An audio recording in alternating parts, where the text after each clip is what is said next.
Ugly Money Nietzsche, and welcome to yet another episode of the Ugly Money Podcast. And my special guest of the evening, ladies and gentlemen. Legendary at its best. That's right. I mean, records and records and records sold, millions and millions and millions of records sold, and fans all on top of fans. Ladies and gentlemen, boys and girls, a man that needs no introduction. Smoke! Feel my arm! That's right. Y'all already know me. He did a great introduction, by the way. Great introduction, by the way. The Almighty Mighty. He left out Mighty Almighty Mighty in there before he said Feel Marv. You gotta say Almighty Mighty. Now tell me, Albany, Georgia. That's right. Small Benny, Georgia. Come on, let's talk Albany first. 229-31 South South. Let's talk about West Albany, Side. I just had actually my first time in Albany was about 2 weeks ago. I was taking my artist down there to do a show, and I saw a lot of talent out there, man. Yeah. A lot of talent, man. Just anybody who's never been to Albany, man, go ahead and paint the picture for Albany, Georgia, right now. All right. Well, let me give you some Albany history. You know what I mean? The talent been down there. It go back to Ray Charles. You feel what I'm saying? Ray Charles is originally born in Albany, Georgia, Dougherty County. So I would say it's a spirit. You know what I mean? It's a energy there that's talented. You know what I'm saying? It's a talented energy. I never said that before. It's a talented energy down there, and me and Sean I think we represent that to the fullest. You know what I mean? You can't mention Albany without mentioning, Phil Mark. And now y'all know the history. You know what I mean? You got to say Ray. You know what I mean? So, it been there. We got a Harlem, just like New York got. We got a Harlem. It's called Harlem. And you already know, like, Harlem in New York is really like black melanin, thick, gooey, black syrup. You feel what I'm saying? It's just talent there. I mean, you already know some of your favorite dope boys come from Harlem. Some of your favorite rappers come from Harlem. Or Dapper Dan from Harlem. You know what I mean? We got a Harlem. It's deep in the arts. Yeah, well, you're deep in the arts. Yeah, I mean, basically, it's an area in Albany where talented black people played piano, trumpet, whatever instrument you played. You know what I mean? Mostly if you could sing, and I ain't say sing, I said sing, S-A-N-G. If you could sing, you was in Harlem. You know what I mean? Albany, by Jimmy Hot Dogs. Y'all know what I'm talking about from Albany. Jimmy Hot Dog. Yeah, Jimmy Hot Dog, legendary Jimmy Hot Dog. Basically, in Harlem, that's where Ray Charles played. You feel what I'm saying? They say he from North Florida. You know what I mean? He probably was, he moved down there. Yeah. But he from Albany. So, music is deep. Yes, sir. Deep in that red clay down that way. Come on. Hey, man, so, Phil Mark, give me the story of the beginning of Phil Mark. Well, Phil Mark, we started out as solo artists. Sean was a freestyler. I was a freestyler. And third lunch, we used to skip school. Third lunch, everybody skip class. Third lunch and meet at third lunch. So you got the skip people who go to third lunch. And then you got the people that just took 3 lunches. You know what I'm saying? We were the 3 lunch takers. And third lunch, we knew everybody from was gonna be in the courtyard after lunch. They let you go outside into the courtyard and kick the willy bobo. Yeah. And so basically we was freestyling, and he'll beat me, I beat him. He'll beat me, I beat him, and then we decided to do a record together. And first record we did, we were solo artists again. The record was so hot, and like I said, Albany got its own music scene. You know what I mean? Albany got its own music scene, so the DJs around there support the local artists. You feel what I'm saying? Shout out to DJ Tremaine. Oh yeah, Tremaine, my guy. 96.3. That's always been like, that's our 103. Basically, we was down there. We had the DJs on lock. They love our music. They played the local songs. They still do it today. That's how China really, she felt like she can get on because, the DJs were supporting her. Shouts out China, my nigga. We'll talk about it. Yeah, them local DJ. I mean, T.I. said it best. If your clique ain't bumping it, then, ain't nobody else gonna play it. You know what I mean? It ain't shit if your clique ain't playing it. So if your surrounding town don't like it, it ain't gonna make it out of there. You know what I mean? First you gotta start where you at, and then after it's about where you at, then it's about where you're going. Yes, you know what I mean? But if it ain't goddamn bumping where you at, then you ain't going nowhere. And so basically, you and Sean J started out as battling each other. We were battling each other, yeah. And then decided to finally we're just gonna make a song. It went from high school to every Sunday. We country of cornbread keychain. See, we every Sunday we go to the park.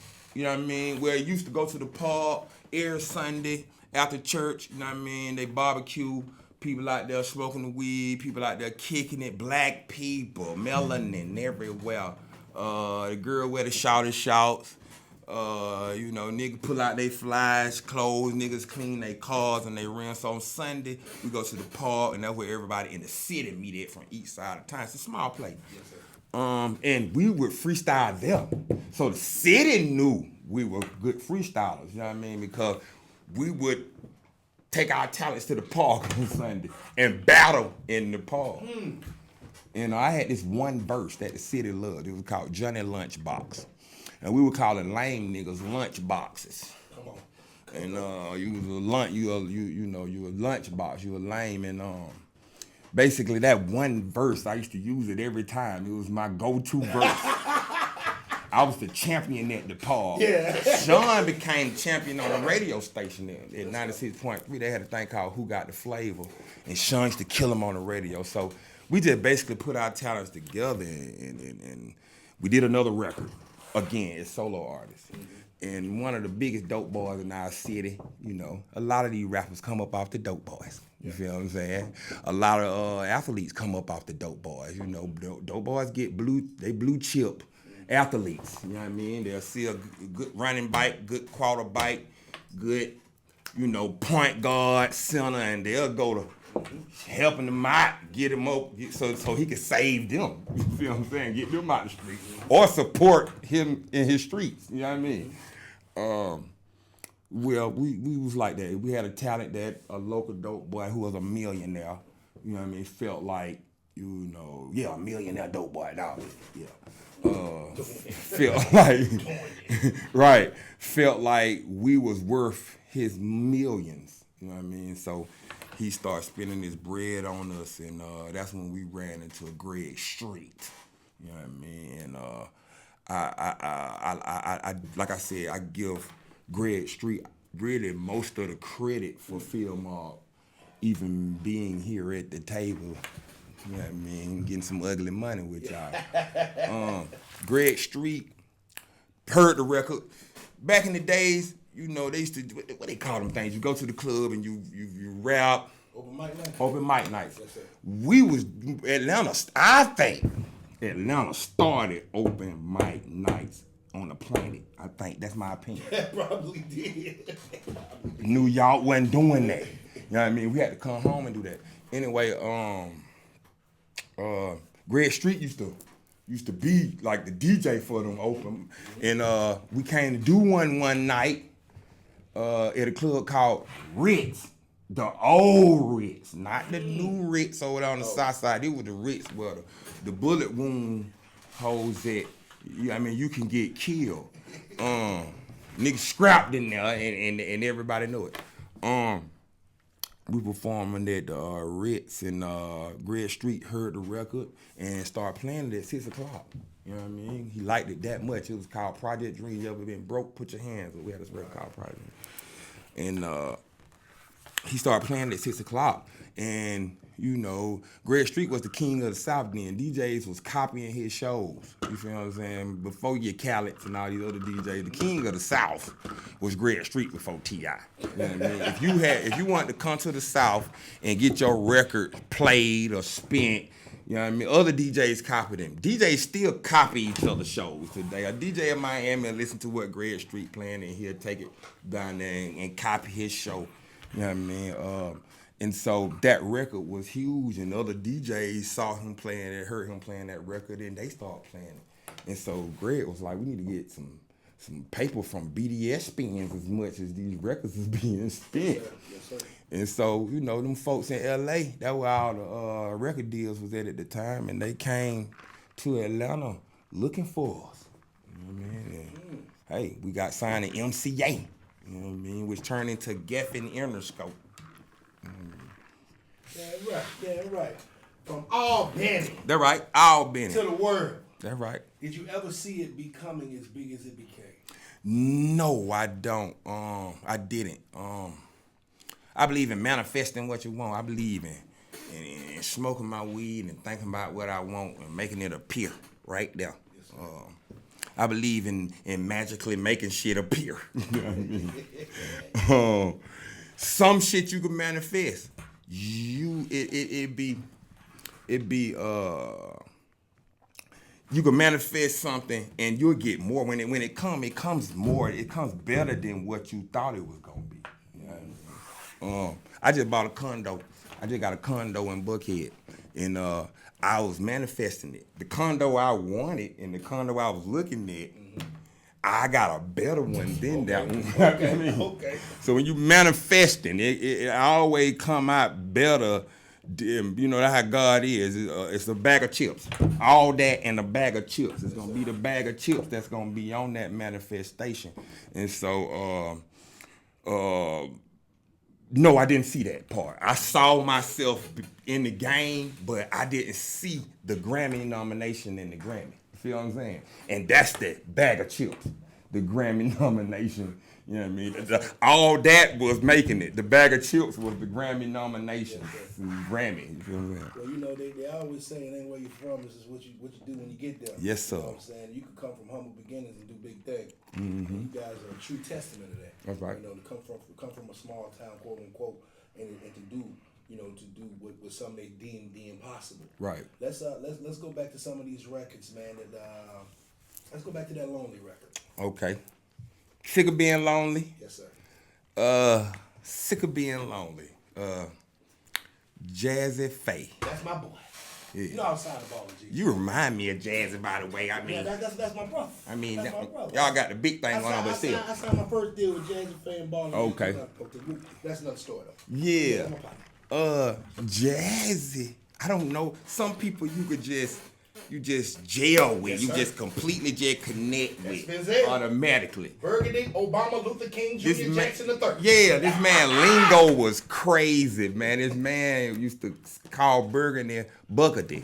You know what I mean? This man had his own thing, and we just was amazed and just attracted to his style.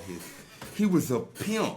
Yes, sir. He got the swagger of a pimp. He carried himself like a pimp. Yes, sir. You know what I mean? I used to steal his lines. I used to get girls off shit. I used to be with him and hear him say shit. And then I see a girl and use it. He told this girl she had an electric personality. So what I did, I flipped and said, girl, your personality is electric. Come on. You see what I'm saying? And it worked. Every time. It worked every time. Jazzy, we connected with Jazzy. And, you know, that southern, that Tennessee, shit. Memphis, man.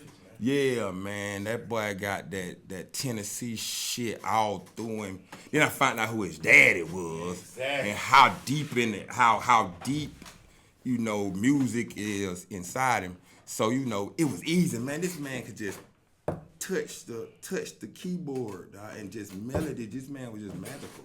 You know what I mean? And so the Sick of Being Long record came out quick. Yeah. You know what I mean? He had this big booty girl named Torica with him. Jazzy was a dude that liked beautiful women. Yes. You know what I mean? And if you could He said it, Jazzy. I ain't said it. Jazzy kept a beautiful woman near him if he wasn't trying to be near one. Go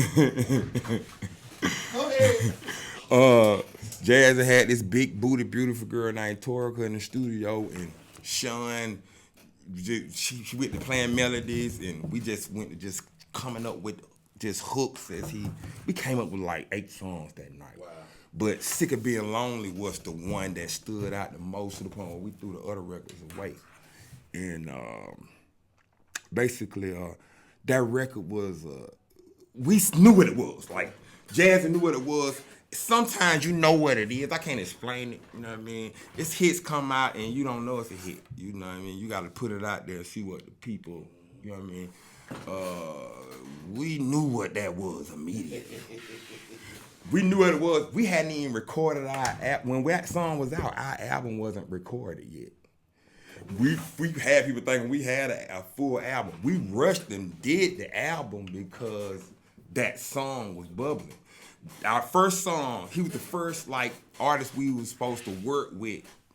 Greg Street introduced us to him. He was the first artist we was supposed to work with. And it happened on the first go. See what I'm saying? And so because it happened immediately like that, the people in LA heard the record and they just hurried up and rushed it out.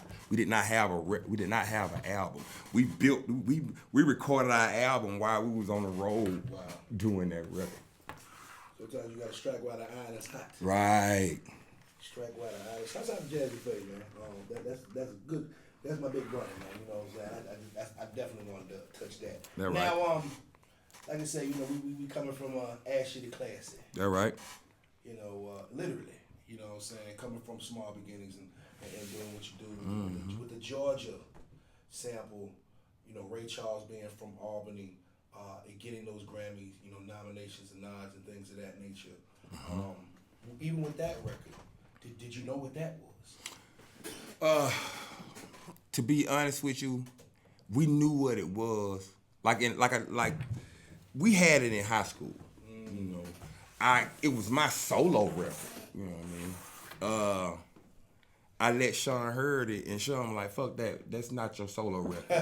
You know what I mean?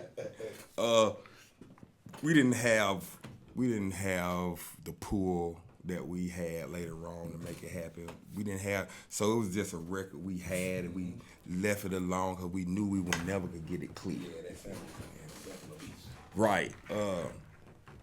Well, you know, at the time, we threw it away. But when we signed with Luda, we took advantage of him knowing Jamie Foxx. Yes, but Luda, at the time, him and T.I. was going through it. You see what I'm saying? And T.I. was basically saying, you ain't really from Georgia. You know what I'm saying? And it was working. Okay. Nigga was like, T.I. said you ain't from Georgia, nigga. You ain't from Georgia, nigga. You feel what I'm saying? It has his moments of being petty. It was. Yeah. Right. And Luda a smart man, as you can see. We all know that. Atlanta gotta know by now Luda is a very intelligent person. He peeped that record. He heard how good the record was. It was just me and Sean record. He heard how good that record was, put his verse on the end, paid us under the table. You know what I mean? And threw it on his album. Yes, sir. Take care of y'all, boy. Right. I need this right now. Right. We didn't even know it was gonna be on his album, by the way. Yeah. Slick move that be going down in the industry, shit like that. But you know, it saved him. It saved his Georgia, I would say his Georgia card. You know what I'm saying? His Georgia passport. You know what I'm saying? The beef ended. The Georgia record was that huge to where T.I. really couldn't defeat that. He was defeated because of that record, my opinion. You know what I mean? From what I observed, like, you heard no more from T.I., you know what I mean, after that song, because it was so huge and it made it so far. It was on soundtracks and all kind of shit. This record was a juggernaut. You know what I mean? It was unstoppable. Like, my checks are those are my biggest checks. You know what I mean? Every 3 months. You know what I mean? The Georgia check always look good. I just told somebody the other day, man, since the state turned blue, they've been playing the shit out of it. You know what I mean? So I can't wait till that November check come. You know what Yes, I mean? sir. Yes, sir. For Georgia, it's gonna look real good. Appreciate Black Lives Matter for that. You know. And let's talk about that, man. Let's talk about Georgia is a blue state. Mm-hmm. That is an amazing thing. Yeah. You know what I'm saying? For us to be in a lifetime where Georgia done voted blue. Yeah, What do you man. think? What do you think? How do you think we got to this? Oh man, I'm gonna tell you something. I might lose some fans with what I'm finna say right now. You know what I mean? But I don't give a damn. Look, I honestly believe that Biden and his whole squad used us, you know what I mean, to make that happen. I think we were tools. I think that Black Lives Matter was used. The man who with the neck with the knee on the neck, George Floyd. I think they used these events to turn the state blue. That's my opinion. Everybody got their opinion. I don't think that's fair. You feel what I'm saying? Because they caught people at a vulnerable state. You feel what I'm saying? So, we was with whatever.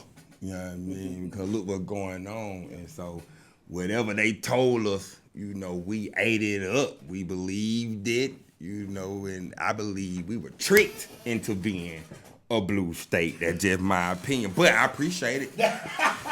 The Georgia checks look great. So, appreciate you, Biden, for them Georgia checks looking good coming up. Now, you were signed, you were signed to a label, major, but you also signed to Ludacris. Right. In the piece. Right. Tell me some pros and cons about being signed to another artist. The pros were, it was people knew Luda that didn't know me. You feel what I'm saying? So when we dropped the Georgia record, his fans know us now. You feel what I'm saying? So we got new fans. So it was, with his stardom, with his success, it made it easy for us to be successful with a new genre and new pigmentations. You know what I mean? That's like in our music. White people, you feel what I'm saying? White people buy music. Niggas, we like stuff for free. We like free shit. So, them white folk were buying, and Luda was getting white money. You know what I mean? The cons are the CEO doesn't want the artist to be bigger than him if he an artist himself. You know what I mean?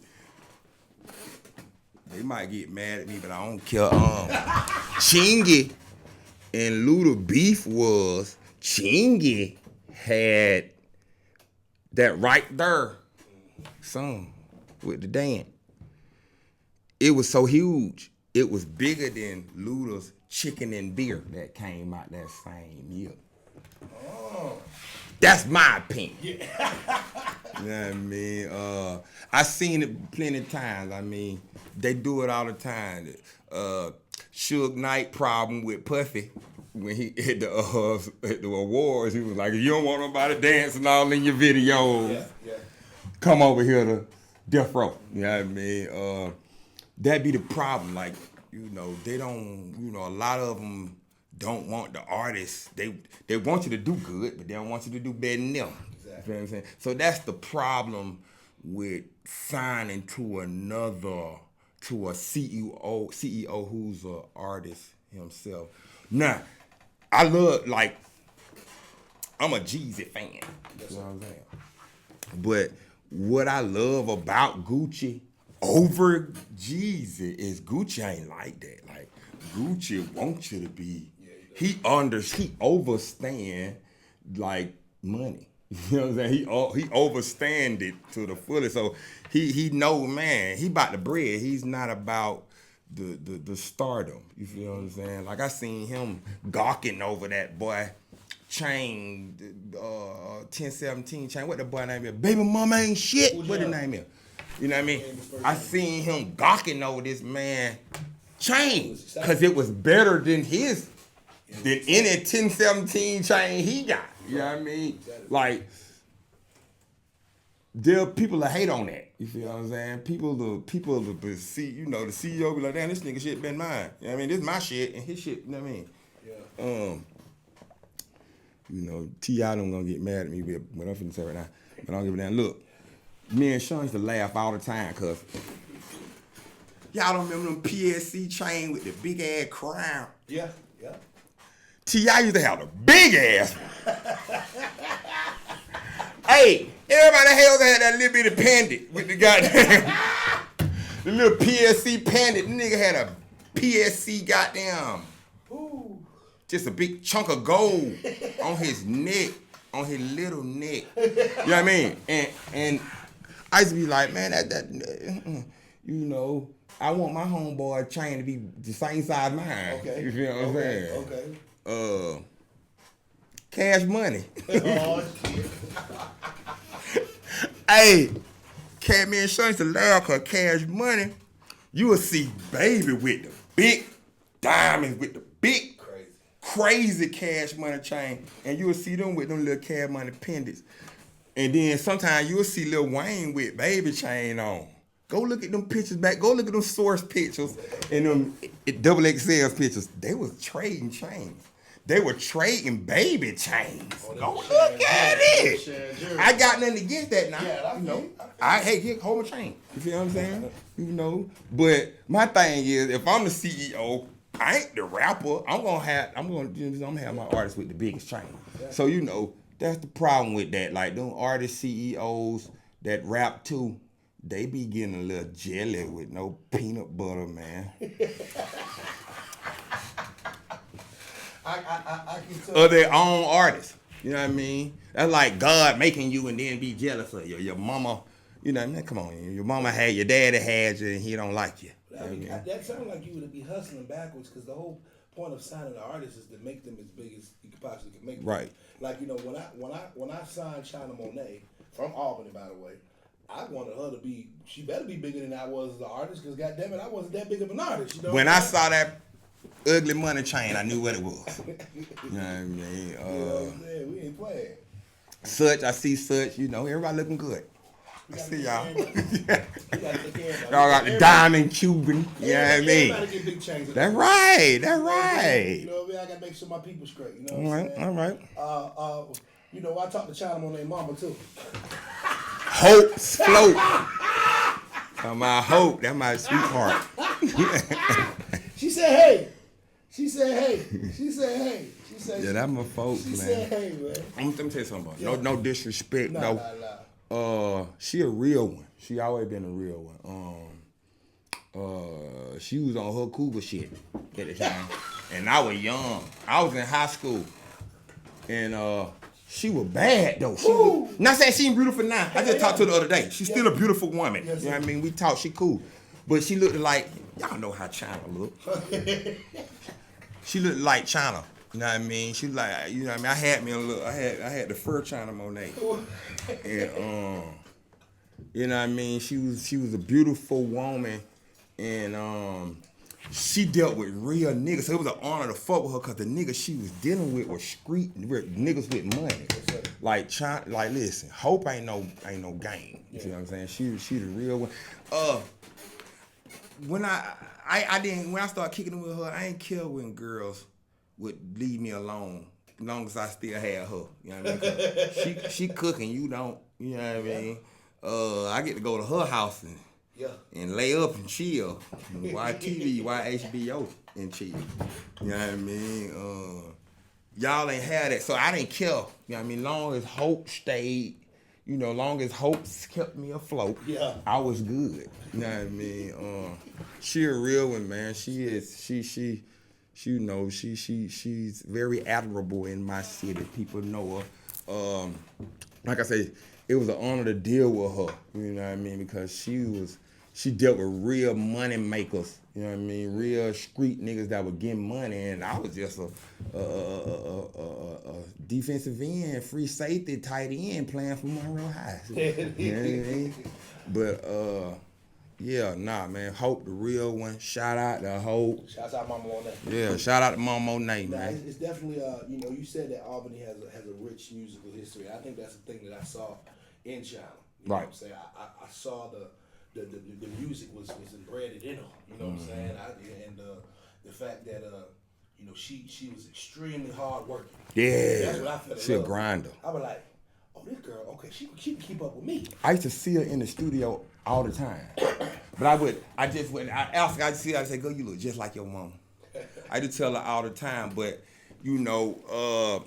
like I'm just telling the old boy out there, it ain't gonna sound good at first. Mm-hmm. It ain't. You know what I mean? Jordan ain't come out his mama pussy hitting threes. You feel what I'm saying? My first records were horrible. You know what I'm saying? My flow was horrible at first. I kept going. You know what I mean? I stacked my failures. You know what I mean? Kobe Bryant led the league in missed shots. Come on. You feel what I'm saying? Come on. But he's still Kobe Bryant. Now check this out. Yeah, he Kobe Bryant for the shots he hit, but he also Kobe Bryant for the shots he missed. You feel what I'm saying? All of that together made him who he is. You gonna miss until you hit. You feel what I'm saying? And I slept on her. I ain't gonna lie. Yeah. I slept on her. I just thought she looked like her mama, and that's all mattered to me. Yeah, I know how China look with the lips and shit. Her mama used to look like that. But when I have. But anyway, basically, like, I wouldn't give her a chance. Her mom used to play her stuff for me. I'd be like, okay, you know what I mean?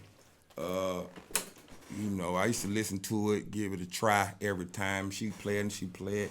Of course, I wouldn't tell Hope that her daughter was whack. Yeah, you feel what I'm saying? Yeah. But I tell her, it's good. You feel what I'm saying? So she kept going. I stopped by the studio and see her. She was at the local studios. And I see her. You know what I mean? I even saw her with Sean one time. She always just been on her grind.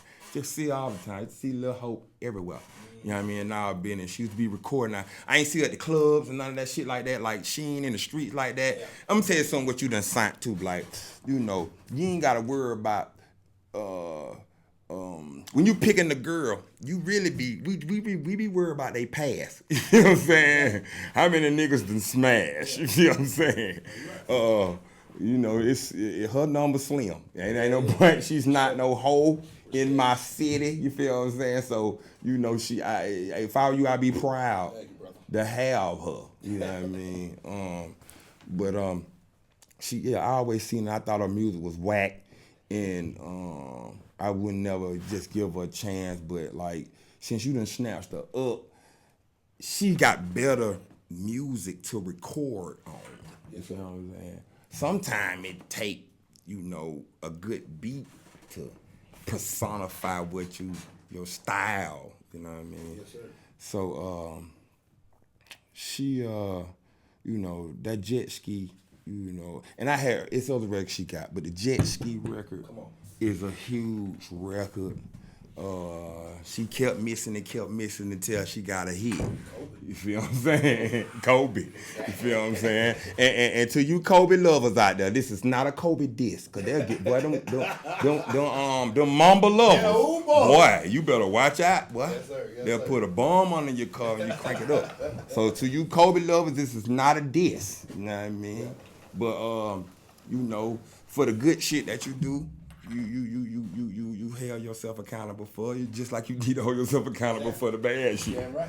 You feel what I'm saying? So, China was whacked then, but she had to be whacked then so she can come up with that jet ski. Respect, brother. Mm-hmm. Respect. Now, man, what's coming up, man? What's on the horizon for you, man? Well, me and Sean, we still doing shows. We still getting film art money. here and there. But I got my own shit I'm dropping. I hope such and such put that thing in your ear. I'm pretty sure he will. Okay, good. If he ain't, I'm here. I did a rendition of Rod Wave record, Rags to Riches and Chains to the Baddest Bitches. He already put it in my ear. Yeah, bet. You snapped on that thing. Thank you. I didn't Always. know who that was. Of course I did. Wait a minute now. Let's talk about growth with you, cause he just played it for me. He didn't tell me nothing. Right. He just played the record. Right. I didn't fucking snap it. Yeah. Yeah. Okay. So respect. Nah. I'm gonna tell you what it is. It's you go to the mall and them Chinese folk have a toothpick with the little goddamn. That what that is. It's just a sample. You know what I mean? It's not my record. I'm not trying to get no money out the record. It's just to let folks know, hey, I got some new shit coming. I got some more original shit coming. I'm gonna let you hear that too. Yeah. But I'm doing my solo thing right now. You know what I mean? Not excluding Field Mob. I will always do Field Mob when Field Mob wanna do. You feel what I'm saying? Yes, sir. Right now I'm doing me. You know what I mean? And when Field Mob ready to do what Field Mob want to do, the doors of the church is always open for Field Mob. Whenever Sean want to come. Whenever you want to meet up in the courtyard. Sean, come on back to the courtyard, man. Come on, Sean J. Yeah, so I got some more records. I'm working with Jazz again. I got records. I do records all the time. Yes, I'm always recording. Like I told you, you gotta keep missing, stack your failures. You know what I mean? Until you get that success. And so, I got other records that I did renditions of, and that one was the best one. You know what I'm saying? I was watching. Right? Yeah, it is. I was watching Prince the other day on Hulu. And they were talking about how he got like an archive of music that we will never hear, over 200 to 300 records. You feel what I'm saying? And this Prince, you feel what I'm saying? And he got a vault of records, you feel what I'm saying? So if Prince got a vault of records, why? And look at him, you feel what I'm saying? Like, why? You need to have a vault of records. You know what I mean? That's what I'm telling folk outside, you know what I mean? Like, you gotta just keep doing records. You gotta keep going, keep rolling the dice till you hear the sound or 11. You know what I mean? There it is. Yeah. So, do we got a project name yet? It's called Be Like You and Nobody Else. Blight. When I was young, my name was Boondock Blight my first time. I like to reinvent myself. And then the next album I was Smoke. And then the next album I was Chevy P. But anyway, I was always called Blight. You know what I mean? Blight boy. Blight is I'm Blight. You see it.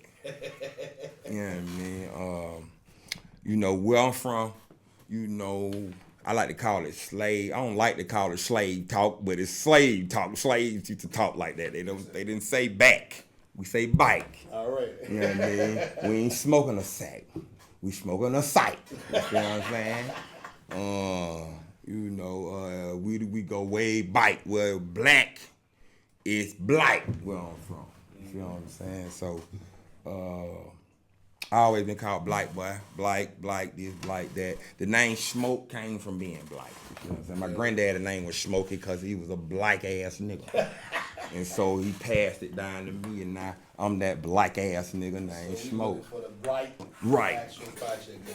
I used to didn't like people call me Blight back then. They used to pick on me. The cops say I was blacker than an oil can, African booty scratcher. You know what I mean? I remember the African booty scratcher. Yeah. You used to say it back in the day.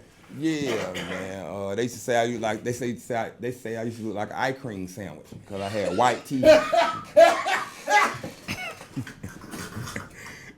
Yo!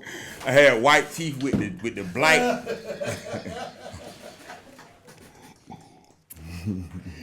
Oh shit! Y'all had to cut that motherfucking thing. Got me rolling. Smoke shit. Woo! Hey man. Before we because we'll be in this motherfucker all night, man. I greatly appreciate you coming, man. I have definitely enjoyed this interview. No man. problem. People definitely got to tap in with your new project and the new things you got. That right. Blight, be like you and nobody else. You know what I mean? It's on the way. And please let these folk know where they can follow you so they can goddamn get that project when it drops. Follow me on Blight. BLYKE with an underscore between every letter. B_AL_Y_K_E. Blight. I got merch, Blight Life merch. You know what I mean? Blight. It is what it is. Your dog Blight. You know what I mean? There it is. And you can follow me at Ugly Money Nietzsche. That's Ugly Money NICHE. And remember, the bigger the dream, the bigger the risk, the bigger the that Blight Jeep, boy. That Blight Jeep you got. Boy, that's nice. Thank boy. you, brother. Yes, sir. This has been the Ugly Money Podcast with Smoking Field Mom, a.k.a. Blight.